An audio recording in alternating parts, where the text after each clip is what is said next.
கானான் தேசத்துக்கு உள்ளே போகிறதுக்கு முன்னாடி மோசஸ் என்ன பண்ணுறாருன்னா இஸ்ரவேல் ஜனங்களுக்கு சில ஆலோசனைகளையும் அறிவுரைகளையும் சில நிபந்தனைகளையும் வைக்கின்றார். நீங்கள் ரொம்ப நாள் வாழ்வதற்கு சில வழிமுறைகளை கற்றுக் கொடுக்கிறார்.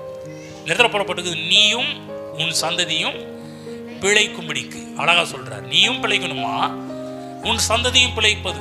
தேவ நோக்கம் எப்போதுமே நீங்களும் பிழைக்கணும், உங்கள் பிள்ளைகளும் பிள்ளைகளின் பிள்ளைகளும் பிழைக்க வேண்டும் என்பது தேவ திட்டமாக இருக்கிறது, தேவ நோக்கமாக இருக்கிறது.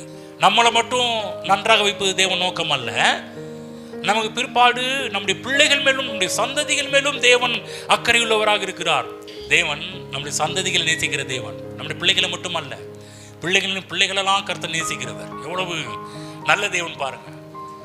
அதற்கான சில தெருவுகோடுகளை கொடுக்கிறார், அதற்கான சில வழிமுறைகளை கற்றுக் கொடுக்கிறார்.